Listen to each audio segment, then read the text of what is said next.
할렐루야. 우리 가정이 행복한 성광교회를 만들어가는 한 해가 되시기를 주님의 이름으로 소망합니다. 딸아이가 저희 자전거를 처음 배운 게 이제 초등학교 2학년 때였습니다. 자전거 많이 타시죠? 처음에 배울 때 어떠셨습니까? 뭐 넘어지고 까지고 그죠? 특히 이제 여기 영도는 자전거 타기가 굉장히 좀 난해한 그런 여기 이 지역이에요. 왜냐면 너무 언덕, 내리막 이런 게 많고 고바위가 많아서 자전거가 타기 쉽지 않은 곳이지만 저는 탑니다. 하도 막 저 자전거 타는 거 위험하다고 그래가지고 밤에 몰래 타고 있어요. 안 보일 때. 여하간. 그 자전거를 타고 싶다고 막 졸라가지고 서울 살 때 장안동 그 중랑천 변에 이제 내려가서 이 자전거 타는 방법을 가르쳐 준다고 제가 고생을 좀 했던 기억이 납니다. 그 자전거 타기를 가르쳐 보신 분들이 아마 계실 텐데 그 딸아이가 자전거 타도록 뒤에 안장을 이제 붙잡고 계속 같이 뛰는 거예요. 넘어지면 안 되니까. 그 얼마나 뛰었는지 잘 기억도 안 나요. 막 땀이 나고 뒤에서 붙잡고 뛴다고. 그 막 뛰면서 뒤에서 붙잡고 뛰면서 계속 외쳤던 말이 있습니다. 그게 뭘까요? 보통 아빠들이 이제 그 뒤에 자꾸 뛰면서 하는 얘기가 있어요. 뭐라고 하면서 뛸까요? 페달을 밟아라 이거예요. 페달을 밟아 빨리 밟어 이거였어요. 왜냐하면 페달을 밟아야 앞으로 나아가는 힘이 생기고 자전거가 쓰러지지 않고 중심을 잡을 수 있기 때문이에요. 페달을 안 밟으면 넘어질 수밖에 없습니다. 근데 이제 페달을 밟으면 무서우니까 넘어질 것 같으니까 안 밟거든요. 그러니까 참 아이러니한 일이죠. 그래도 넘어지는 걸 두려워하지 않고 계속 페달을 밟고 핸들을 좌우로 이렇게 움직이다 보면 어느 순간에 그 요령이 생기는 거예요. 그래서 이제 이렇게 중심을 좀 잡고 이렇게 탈 수가 있게 되는 거죠. 그날 수아가 이제 혼자 자전거를 탈 수 있게 되었는데 얼마나 기뻐했는지 모릅니다. 저는 완전히 이제 지쳐가지고 한 3, 40분 뛰어다니다 보니까 완전히 그 힘들었던 기억이 납니다. 오늘 바울이 골로새 교인들에게 쓰고 있는 이 골로새서의 본문은 마치 교인들에게 자전거 타기를 가르쳐 주는 것과 굉장히 비슷한 내용을 담고 있습니다.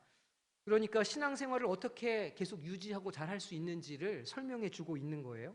말하자면 신앙생활의 핵심에 대해서 이야기하면서 계속 페달을 밟아라 말하고 있는 그런 본문이라는 것이죠. 그리고 바울의 그 외침은 오늘 우리의 삶에도 유효하고 또 적용해 볼 만한 점이 있습니다. 그래서 오늘 이 말씀을 통해서 우리 신앙생활에 페달을 밟는 것이 무엇인지 좀 살펴보고, 그래서 우리도 자전거를 잘 타는 것처럼 신앙생활을 올 한 해 잘 해가기를 주님의 이름으로 소망합니다. 이 자전거를 배우는 것도 그렇고 운전을 처음 배울 때 누구나 어려움을 겪게 되죠. 처음에 이제 여기 면허 따신 분들 알지만 면허 따가지고 도로 나가면 얼마나 두렵습니까? 그러니까 나를 좀 살려주어 하는 그런 마음을 담아서 차 뒤 유리창에 이렇게 붙이잖아요. 좀 착하신 분들은 나는 초보 운전이다 이렇게 이제 붙이고 다니는 거예요. 왜냐면 내가 좀 무서우니까 좀 살살 해달라 그런 의미죠. 근데 이 부산에서는 제가 이제 그렇게 몇 번 붙이신 분들 봤는데 운전하시는 분들이 그거 개의치 않고 그냥 막 끼어들고 막 이렇게 다니시는 걸 제가 봤습니다. 제가 이제 94년도 4월 달에 면허를 땄는데 5월 달에 이제 아르바이트 때문에 차를 타게 됐어요. 첫 운전을. 그러니까 4월 달에 면허를 따고 5월 달에 이제 처음 차를 타게 됐는데 그게 프라이드였습니다. 그 뒤에다 제가 이제 뭐라고 붙이고 탔냐면 94년 4월 면허 이렇게 하고 이제 5월 달부터 차를 타고 다닌 거예요. 그 이제 사람들이 막 이렇게 피해 다니고 그랬었던 기억이 나죠. 한참 초보 운전에 대한 창의적인 아이디어들이 많이 있었습니다. 여러 가지 글귀가 있었어요. 예를 들면 이런 거예요. 저도 어떻게 할지 모릅니다. 이제 이런 걸 뒤에 붙여놓고 다니시는 거죠. 또 옆뒤 절대 안 봄 이렇게 붙이고 다니시기도 하시고, 백미러 안 보고 운전합니다. 옆으로 절대 오지 마세요. 뭐 이런 글귀도 제가 본 기억이 납니다. 3시간째 직진 중 미치겠죠? 저는 환장하겠죠. 이렇게 써붙인 것도 제가 본 적이 있어요. 운전은 초보, 성질은 남보, 가슴은 터보, 건들면 개. 이렇게 써놓은 것도 있었고, 아유 급하면 어제 출발하지 그랬슈. 이런 것도 제가 본 적이 있습니다. 이게 왜 이렇게 써붙이고 다닐까요? 무서우니까. 무섭고 떨리니까 이제 조심해 달라 그런 이야기를 써붙이는 거죠. 페달을 밟다가 넘어지지는 않을까, 차선을 바꾸지 못해서 서울에 가는 것은 아닐까, 이제 이런 두려움 때문에 다 써붙이고 다니는 겁니다. 그래서 반드시 초보자들은 누군가로부터 배워야 합니다. 옆에 이제 누구를 앉혀놓고 숙련자를 앉혀놓고 운전을 하면 좀 안심이 되지 않습니까? 근데 이제 아무도 없이 첫 그 혼자서 운전하는 그 날을 저도 생생하게 기억하거든요. 얼마나 무섭고 떨리는지 막 긴장을 해가지고 앞뒤도 안 보고 그냥 이렇게 핸들 딱 붙잡고 그냥 앞으로 가는 거잖아요. 가다가 쓰다가 껴들지도 못하고 그런 기억이 납니다. 물론 가족에게 배우시는 건 피하는 게 좋습니다. 왜 그럴까요? 얼마나 욕을 하는지 옆에 앉아가지고 가족한테 배우시는 건 좀 조심하는 게 좋아요. 이 바울이 골로새 교인들에게 쓰고 있는 이 편지도 이제 막 신앙생활을 하기 시작한 그 사람들이 혹시 잘못된 교사를 만나거나 이상한 것을 배워서 올바로 자르지 못하는 게 아닌가 하는 그 바울의 염려가 막 그 걱정이 한가득인 그것을 우리가 만나게 됩니다. 이 자전거를 타는 것처럼 신앙생활도 그 페달을 계속해서 잘 밟아야 앞으로 나아갈 수 있는데 이들을 두렵게 하고 혼란스럽게 하는 여러 가지 위협과 두려움들이 골로새 교회에 있었다는 것이죠. 오늘 우리가 본 말씀에는 그런 두려움을 주는 것과 피해야 할 것들에 대해서 바울이 잘 권면을 해주고 있습니다. 오늘 8절 말씀을 우리 함께 합독하겠습니다. 8절입니다. 누가 철학과 헛된 속임수로 너희를 사로잡을까 주의하라. 이것은 사람의 전통과 세상의 초등학문을 따름이요 그리스도를 따름이 아니니라 말합니다. 그러니까 지금 바울이 무엇을 조심해야 되는지 이야기를 하는데 첫째는 철학이고 두 번째는 헛된 속임수라 이렇게 말하고 있습니다. 먼저 철학에 대해서 좀 살펴보죠. 그가 말하는 것을 이해하려면 골로새의 지리적인 위치를 좀 우리가 이해할 필요가 있습니다. 당시 지역을 지배하고 있던 사상도 우리가 좀 알아봐야 하는데 지금 골로새는 오늘날의 터키 지역이에요. 터키 지역이고 터키의 중서부에 위치하고 있는 곳입니다. 서쪽 해안가에 있는 에베소 교회까지는 대략 한 150km 정도 떨어져 있으니까 이 부산을 에베소라고 치면 아마 구미 정도에 있는 도시가 골로새라고 할 수 있습니다. 그리고 동과 서로 연결되는 길목에 이렇게 위치하고 있었기 때문에 여러 가지 사상이나 소식을 이렇게 전해지는 길목에 있는 도시였습니다. 또 골로새는 그리스 철학의 영향을 많이 받은 곳이었는데 이 바울이 편지를 썼던 이 시기로부터 한 450년 전쯤에는 그리스의 알렉산더 대왕이 이 지역을 점령하고 완전히 그 헬라 문화로 이 지역을 뒤바꿔 놓았던 곳입니다. 그래서 언어도 이 헬라 언어를 썼고 철학 사조는 그리스 철학을 아주 이게 갖다가 많이 이렇게 사용하던 그런 곳이었습니다. 그래서 다른 지중해 연안에 있는 나라들과 마찬가지로 내륙임에도 불구하고 그리스 철학의 영향을 많이 받고 또 그 헬라 문화권에 있는 나라였다는 것이죠. 오늘 이 바울이 말하고 있는 철학이라고 하는 것은 그리스 철학을 의미합니다. 특히나 이 플라톤의 영향을 굉장히 많이 받았던 도시고 특별히 그 가운데 영지주의라고 하는 신학 사상에 영향을 많이 받은 곳입니다. 이 영지주의는 플라톤의 사상과 기독교가 이렇게 묘하게 짬뽕이 돼가지고 만들어진 종교였는데 그 핵심은 지식을 얻으면 구원을 받는다라는 것이었어요. 기독교는 예수를 믿어야 구원을 받는다죠. 그리스 철학은 지식이 있으면 이상의 세계를 알 수 있다. 이제 이런 게 그리스 철학이었습니다. 당시 플라톤의 철학이었거든요. 그러니까 플라톤의 철학과 이 기독교가 묘하게 이렇게 짬뽕이 돼가지고 지식을 가지면 구원을 받게 된다. 이제 이렇게 뭐 짬뽕이 된 묘한 이 종교가 이 그노시즘이라고 부르는 새로운 종교 형태였습니다. 근데 이들이 사용하는 단어나 개념들이 이 그노시스트들이 사용하는 단어나 개념들이 기독교에서 사용한 것과 똑같았어요. 그리고 굉장히 유사했습니다. 이제 그러다 보니까 초기 기독교는 이 영지주의에 굉장히 큰 위협을 받는 상황에 놓이기도 했다는 것이죠. 그래서 어떤 학자들은 이 요한복음이 이 그노시스에 대항하기 위해서 쓰여진 복음서다 이렇게 말하는 학자들도 있을 정도입니다. 상황이 이렇다가 보니까 신앙의 뿌리가 깊지 않은, 그러니까 그 신앙의 심지가 굳지 않은 골로새 교인들이 혹시 그런 굉장히 유사한 그런 종교인 이 철학에 유혹되어서 잘못된 신앙의 길로 들어서는 게 아닌가 하는 걱정을 이 바울이 아주 많이 하고 있었다는 겁니다. 이 바울은 이것을 사람의 전통이라 철학이라 분명하게 못을 탁 박는 것이죠. 위험 요소를 알아차리고 그것을 분명하게 규정하는 것은 참 중요한 일입니다. 예를 들면 주님께서도 사단을 내어 쫓으실 때 그 이름을 딱 확인하시는 거예요.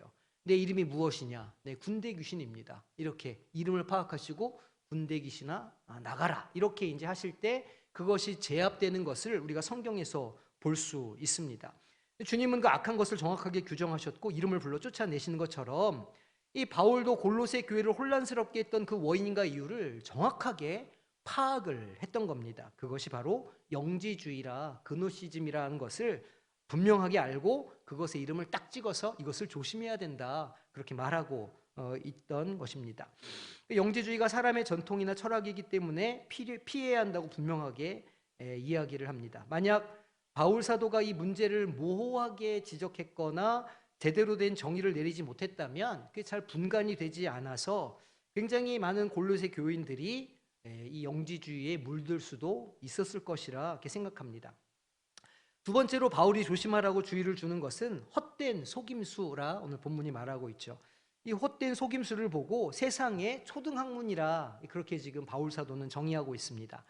이 초등학문이라는 단어는 갈라디아서에서 등장하죠. 이제 우리가 3월 달이 되면 갈라디아서에 대해서 자세하게 좀 살펴볼 건데 이 갈라디아서 4장에서 정의하기를 주님이 오시기 전까지 우리를 주님께로 인도하는 초등교사를 말하고 있고 그 학문을 초등학문이라 이렇게 정의를 합니다. 바울 사도가 골로새 교회를 향해서 초등학문을 조심하라라고 하는 것을 이해하려면 역시 역사적인 상황을 좀 우리가 알 필요가 있습니다. 이 골로새서는 옥중 서신이죠. 앳빌, 골몬 이렇게 네 개 서신서를 이제 우리가 옥중 서신이라 이렇게 부르는데 바울이 첫 번째로 옥에 갇혔을 때 그러니까 AD 65년 전후로 쓰여진 책들을 옥중 서신이라고 우리가 부릅니다. 당시에 이스라엘의 어떤 정세가 어땠냐면 로마 제국으로부터 상당한 위협을 받고 있었고 또 이 국내 정세도 굉장히 불안했습니다. 그래서 많은 유대인들이 사실은 이 예루살렘을 떠나서 다른 지역으로 이주하는 일들이 굉장히 빈번했던 시기였습니다. 또 로마에서는 네로 황제가 큰 불을 이렇게 내고서는 이것이 기독교인들의 소행이라 이렇게 소문을 퍼뜨려서 유대인들, 로마에 살고 있는 유대인들이 굉장히 어려움을 경험하고 있었죠. 그래서 그 로마에 살고 있던 제국 내에 살고 있던 유대인들도 다른 곳으로 이주하는 게 굉장히 많았던 때였습니다. 그러니까 예루살렘에서도 그랬고 로마에 살고 있는 유대인들도 그랬고 다 이렇게 지역으로 빠져나가니까 그것을 보고 우리가 디아스포라 유대인이라 이제 이렇게 부르게 된 것이죠. 불과 몇 년 후인 AD 70년에는 아예 예루살렘이 로마 군대에 의해서 사라지게 됩니다. 많은 유대인들이 고향을 버리고 세계 각지로 떠돌아 살기 시작한 것이죠.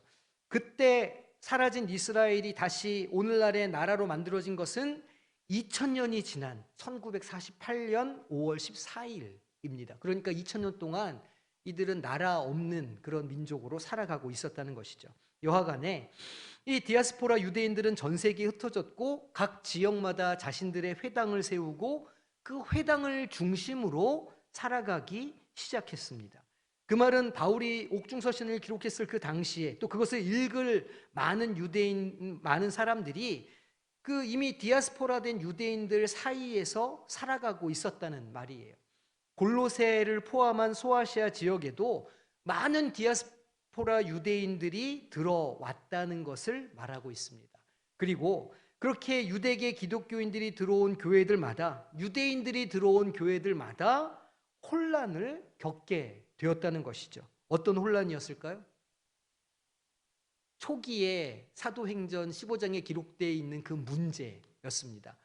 그 유대인들은 와서 할례를 받아야 된다. 또 우상이 바친 제물을 먹지 말아야 된다. 이제 막 이런 이야기들을 막 와서 하기 시작하니까 그곳에 있었던 이방인 교회들이 신학적인 어려움과 혼란을 막 겪게 되었던 겁니다. 이 골로새 교회는 바울이 개척한 교회는 아니었습니다. 바울의 제자라고 할 수도 있는 에바브로디도에 의해서 개척된 교회였고 이방인들 중심의 교회였는데 이 교회에도 디아스포라 유대인들이 막 유입되면서 이 갈라디아 지역의 교회와 똑같은 문제가 여기에서도 막 발생하기 시작했던 것이죠.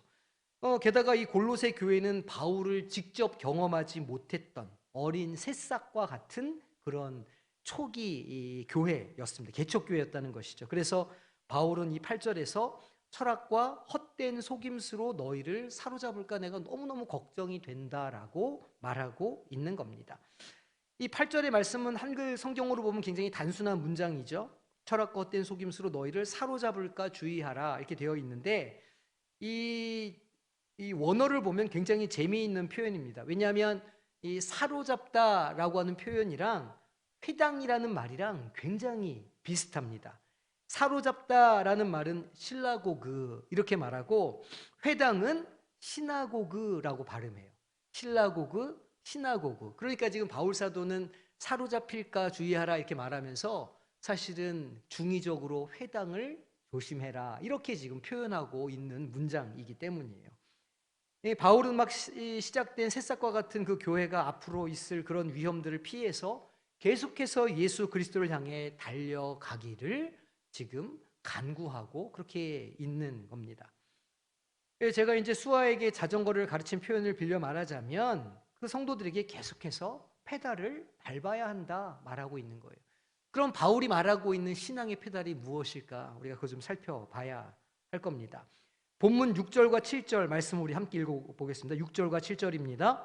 그러므로 너희가 그리스도 예수를 주로 받았으니 그 안에서 행하되 그 안에 뿌리를 박으며 세움을 받아 교훈을 받은 대로 믿음에 굳게 서서 감사함을 넘치게 하라 말하고 있습니다. 이 본문에서 우리가 무엇을 해야 하는지를 설명하는 동사가 네 개가 등장합니다. 첫 번째는 그 안에서 행하라는 거예요. 그 안에서 행하라. 두 번째 동사는 박으라, 뿌리를 박으라라고 하는 동사예요. 세 번째는 믿음 위에 굳게 서라라고 하는 동사이고 네 번째는 감사함을 넘치게 하라라고 하는 단어입니다. 지금 우리가 보기에는 이 네 가지 단어가 그냥 주어가 다 다른 것처럼 이렇게 생각되지만 사실은 하나의 주어로 문장이 이루어져 있습니다. 하나의 주어가 무엇이냐면 그리스도 예수를 주로 받은 것이에요. 그리스도 예수를 주로 받았기 때문에 주 안에서 행하라는 것이고 그리스도를 주로 받았으니까 그 안에 뿌리를 박으라는 겁니다. 그리스도를 주로 받았으니 그 믿음 위에 굳게 서라라는 말이고 그리스도를 주로 받았으니 그것을 늘 감사함으로 지키라라고 하는 문장입니다. 그러니까 신앙생활하는 그들이 그리스도를 주로 받았기 때문에 그 주님을 중심으로 계속해서 신앙생활을 이어가야 한다 그런 뜻입니다. 그 사형리 교재를 가지고 전도를 해보신 분들이 계실 거예요. 우리가 이제 처음에 전도 훈련을 받을 때 1세대 전도 그 툴이 무엇이었냐면 사형리 아니었습니까? 사형리 다 기억하시죠? 조그만 책자, CCC에서 나온 그 책자 보면 거기에 보면 의자가 이렇게 나옵니다. 기억나시죠? 처음에 이제 주님을 내가 영접하면 동그란 원 안에 성령이 이렇게 들어오시잖아요. 근데 그 주인의 의자에는 누가 앉아 있습니까? 내가 앉아 있어요. 첫 번째 그림에는. 두 번째 그림을 넘어가면 그 의자에 예수님이 딱 앉게 되는 그림이 나옵니다. 그러면서 이제 영접 기도를 이렇게 하는 게 그 사형리의 그 방식이에요. 그러니까 예수님을 주로 인정하도록 하는 게 그 사형리의 핵심이죠. 그러니까 모든 사람의 신앙 생활은 사실은 그것으로부터 시작합니다. 예수님을 주로 받는 것. 여기서 말하는 주는 주인이라는 뜻이죠. 내 삶의 주인이 예수님이라는 사실을 인정하는 것으로부터 우리의 신앙 생활이 시작한다는 거예요. 그리고 두 번째 그림을 넘어가면 그 예수님을 주로 영접했다면 주님이 우리 안에 들어오시지만 비록 아직 우리 마음의 주인 자리에는 내가 앉아 있습니다. 주님은 내 곁에 있죠. 구원이 이루어졌습니까? 그 순간에? 그 원 안에 주님이 들어와 계시니까 구원은 이루어진 거예요. 주 예수를 믿으라 그리하면 너와 내 집이 구원을 받으리라 라고 하는 선포처럼 믿기만 하면 구원을 받게 되는 거죠. 우리도 골로새 교인들도 그렇게 그 신앙생활을 시작하게 되었어요. 예수 그리스도를 주로 시인하면서 우리의 내면에 예수 그리스도를 초대해서 그리스도가 우리 안에 들어오는 순간 우리는 구원에 이르는 은혜를 받게 되었죠. 하지만 아직 우리의 마음의 주인을 예수님으로 모시지는 못했어요. 신앙이 성장한다는 것은 그 마음의 주인의 자리에서 우리는 내려오고 예수님을 그 마음의 주인의 자리에 모시는 것이 성장이에요. 그러니까 바울사도는 그런 사람들이 주님 안에서 행해야 한다라고 말하고 있는 겁니다. 성장하고 자라가야 한다는 것이죠. 우리 안에 들어오신 예수님께 우리의 주인 자리를 내어드린다는 것은 내 마음과 의지대로 사는 것이 아니라 예수 그리스도의 영이신 성령의 인도를 따르면서 살아야 된다는 것, 그렇게 그런 노력을 하면서 살아야 된다는 것을 말하는 것이죠. 그렇게 노력하다 보면 우리의 믿음이 예수 그리스도 위에 뿌리를 받고 내리게 되는 거예요. 그렇게 뿌리가 단단히 박히면 이제 우리는 설 수 있게 되죠. 영적으로 성인이 된다는 의미입니다. 그러니까 바울이 6절에서 7절에서 묘사하고자 하는 것은 예수님으로 인해서 씨가 뿌려졌고 예수 그리스도를 믿는 믿음 안에서 뿌리가 내려지며 예수 그리스도로 인하여 성장하고 자라며 서게 된다고 지금 말하고 있는 겁니다. 무슨 말입니까? 우리 신앙의 처음과 중간과 끝에 누가 있다는 말이에요? 예수 그리스도께서 계시다는 말입니다. 그러니까 우리 신앙의 페달은 예수 그리스도이신 거예요. 예수 그리스도로 시작했으면 예수 그리스도를 붙잡고 자라가야 하고 예수 그리스도를 붙잡고 자랐다면 그 위에 뿌리를 내리고 든든히 서서 예수님과 함께 서가야 하는 것이 신앙생활이요 신앙의 자전거 타기라고 설명하고 있는 겁니다. 이걸 지금 강조하고 있는 거예요. 우리의 신앙생활의 모든 곳에 예수 그리스도가 중심에 있어야 한다는 것이고 예수가 전부라는 겁니다. 바울이 이것을 강조하고 있죠. 6절에서는 예수 그리스도를 주로 받았다 말하고 있고 10절에서는 예수 그리스도가 머리 되신다 고백합니다. 11절에서는 우리의 구원이 육체의 할례를 받아 된 것이 아니라 그리스도와 세례를 받음으로 영적인 할례를 받아서 된 것이라고 말하고 있어요. 바울이 경계하고 있는 첫 번째 이유, 세상의 철학과 지식으로 구원에 이르는 것이 아니라 예수 그리스도를 믿음으로 우리의 신앙이 시작되었다는 사실을 기억시켜 주고 있는 거죠. 로마 제국의 신들을 통해서 구원이 이루어지는 게 아니라는 거예요.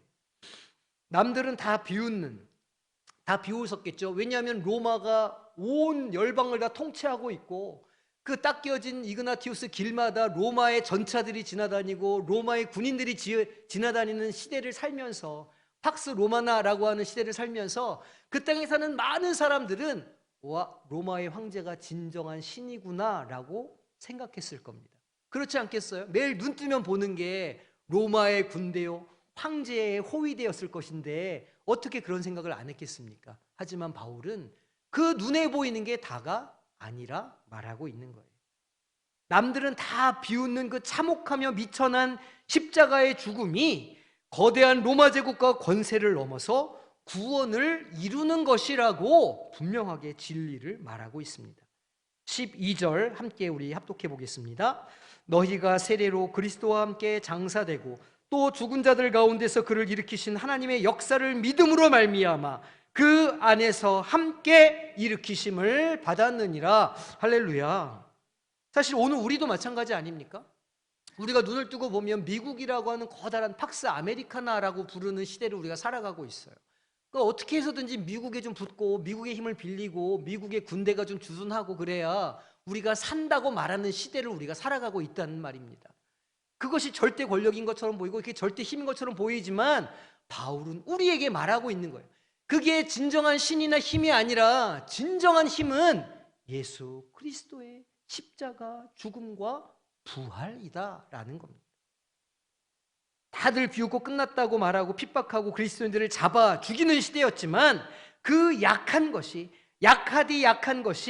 강한 것을 부끄럽게 한다고 바울 사도는 증언합니다. 그리고 바울이 경계하고 있는 두 번째, 할례를 받고 율법을 지킴으로 구원을 받을 수 있는가 하는 문제에 대해서도 바울은 아니라고 말하는 거예요. 오직 예수 그리스도의 십자가에서 흘리신 보혈의 권세와 능력으로만 구원에 이를 수 있다고 말하는 것이죠. 14절과 15절 말씀 우리 함께 합독하겠습니다.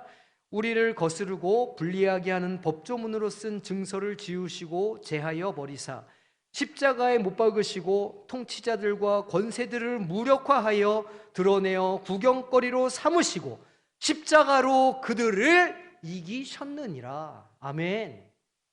그렇죠. 로마가 얼마나 그리스도인들을 탄압했습니까? 로마 이 그리스도인들이 살 수가 없으니까 지하에 땅굴을 파고 들어가서 사는 거예요. 카타콤에서 태어나서 카타콤에서 죽는 사람들도 부지 기수였습니다. 그렇게 잡아서 죽이고 없애려고 노력하고 애를 썼지만 그 지하에서 그리스도인들은 계속해서 늘어갔던 겁니다. 놀라운 일 아닙니까? 그 권세가 십자가를 죽이려고 없애려고 했지만 그러나 십자가로 그들은 점점 더 늘어나게 되었던 겁니다. 미련한 십자가가 세상을 이긴 것이고 미련한 십자가가 권세를 물리치며 미련한 십자가가 우리를 구원하는 것이죠. 미련하게 보이는 십자가가 우리를 고통에서 건져내며 우리를 치유해 주는 겁니다. 바울 사도가 이렇게 말하는 거죠. 넘어지지 않게 페달을 계속 밟아야 돼요. 그 페달은 예수 그리스도입니다. 시작이 그리스도 예수였다면 지금의 삶도 예수 그리스도의 삶이어야 하고 내일의 삶도 그리스도 예수를 붙잡는 삶이 되어야 합니다. 예수로 시작했다면 예수로 마치십시오. 신앙생활은 예수 그리스도를 쫓는 것이 핵심입니다. 다른 조언들, 다른 방법들, 다른 도움이 될 것들은 필요 없습니다. 오직 예수 그리스도만이 시작과 끝이시며 알파와 오메가가 되시기 때문입니다 라고 교인들에게 말씀을 전해주고 있는 겁니다. 그러니 예수 그리스도만을 좇아야 은혜를 받고 갈등도 극복하고 몸의 아픔도 치유되고 마음의 갈등과 상처도 회복될 수 있는 것이죠. 다른 어떤 것, 세상에 용하다고 하는 철학이나 율법이 아니라는 겁니다. 2024년도를 열어주셨습니다. 하나님께서 다른 것을 보지 말고 다른 용하다는 것 찾지 말고 다른 뭔가 재미나는 것 이런 거 신경 쓰지 말고 오직 예수 그리스도만 바라보는 성도님들이 되시기를 주님의 이름으로 축원합니다. 슬플 때에도 기쁠 때에도 스스로 만족스러울 때에도 스스로 자책할 때에도 그럴 때가 없겠습니까? 한 해를 살아갈 때 얼마나 또 사단의 공격이 있겠어요? 때로는 넘어지고 아프고 괴로울 때가 분명히 우리에게 있을 겁니다. 이거 되는 건가? 의심이 들 수도 있고 이거 안 될 것 같은데 하나님 내 기도 안 들어주시는 건데 막막하고 막힌 담을 만나는 것 같을 때도 있을 거라는 거예요. 하지만 그럴 때 사람의 생각이나 사람의 판단이나 지혜를 구하지 말고 시작이 예수 그리스도라면 중간도 예수 그리스도요 마지막까지도 예수 그리스도만을 붙잡을 때에 하나님께서 십자가 능력으로 우리를 세워주시는 은혜를 겸할 수 있게 되는 줄로 믿으시기를 바랍니다. 우리 9절 말씀 함께 읽어보겠습니다. 그 안에는 신성의 모든 충만이 육체로 거하시고. 아멘.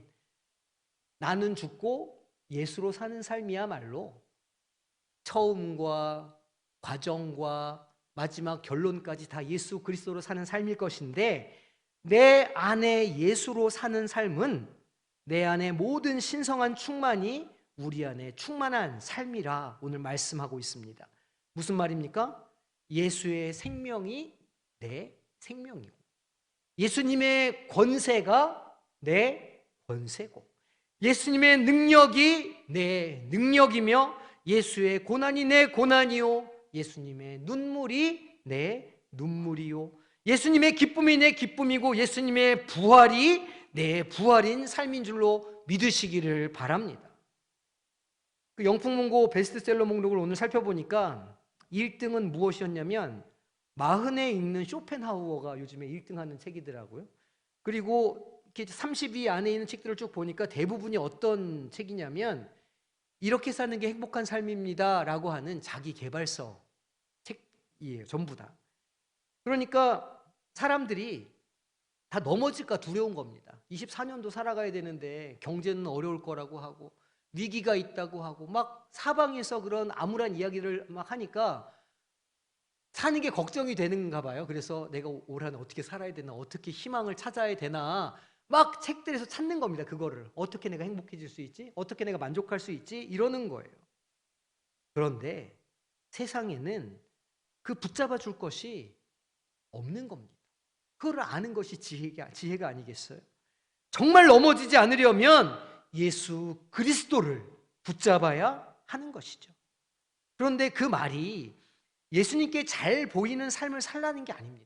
예수님께 잘 보여가지고 내가 좀 복을 좀 받아야지, 내가 예수님께 좀 잘 보여가지고 뭔가 좀 이렇게 득을 봐야지, 그런 삶을 살라는 게 아니에요. 마치 예수님을 무서운 선생님처럼 생각하고 눈치 보면서 내가 이거 하면 벌 받겠지? 내가 이거 하면 혼나겠지? 그런 삶을 살라는 게 아닙니다. 마치 그냥 어떤 것은 해야 하고 어떤 것은 하지 말아야 하고 규칙을 만들어서 그것을 지키라는 말이 아닌 거예요. 바울은 그것을 초등학문이라 말하고 있는 거죠. 혹시 넘어질까 두려움을 가진 분이 계시지 않습니까? 오늘도 혹시 염려와 근심에 사로잡혀서 채 그 페달을 밟지 못하는 분들이 계신 거는 아닙니까? 그러면 다른 어떤 것을 찾거나 구하지 마시고 주님 앞으로 나와야 합니다. 왜냐하면 우리 주님은 그 단호한, 그 완고한 선생님이 아니기 때문이에요. 이거 너 했어 안 했어? 회초리 들고 너 맴매야, 이런 분이 아니시고 후히 주시고 꾸짖지 아니하시는, 우리를 너무너무 사랑하시는 분이시기에 우리가 주님을 얼마든지 언제든지 찾을 수 있다는 것이죠. 결심했다면, 내가 하나님의 은혜의 보좌 앞으로 나아가는 것을 결심했다면 그 어느 것도 우리를 막을 수 없습니다. 왜냐하면 그 우리를 받아주시는 하나님의 사랑을 끊을 수 있는 것은 세상에 존재하지 않기 때문이죠. 올 한 해 우리가 이 믿음을 가져야 합니다. 언제든지 주님을 붙잡아야 한다. 어떤 상황이나 어떤 생각이나 어떤 형편에서도 내가 주님만 붙잡겠다. 사람도 상황도 우리의 감정적인 문제도 우리를 막을 수 없죠. 하나님 앞에 나올 때 하나님이 주시고자 하는 은혜를 막을 수 있는 권세가 없는 겁니다. 누가 우리를 그리스도의 사랑에서 끊을 수 있겠습니까? 24년도를 예수로 시작하여 예수로 살아가고 예수로 열매 맺는 모든 성공의 권속들이 되시기를 주님의 이름으로 축원합니다. 기도하겠습니다. 하나님, 우리에게 주님을 주시고 그 독생자를 주셔서 그 사랑을 확증하여 주시고 또한 십자가에 달려 죽으시게 하시고 부활하게 하셔서 우리로 구원의 담보를 주신 하나님 아버지, 참으로 감사를 드립니다. 우리에게 복된 한 해를 또 새로 허락하여 주셨사온데 이 한 해를 우리가 주님을 붙잡고 살아가기를 소망합니다. 주님과 동행하며 살아가기를 소망합니다. 주님과 함께함으로 열매 맺는 삶을 살기를 소망합니다. 세상 다른 어떤 것 의지 않게 하여 주시고 믿음을 가지고 우리의 삶을 살아내는 복된 24년이 될 수 있도록 우리 모든 성도들의 그 삶에 주님 은혜를 더하여 주시옵소서. 감사드리며 예수님의 이름으로 기도하옵나이다. 아멘.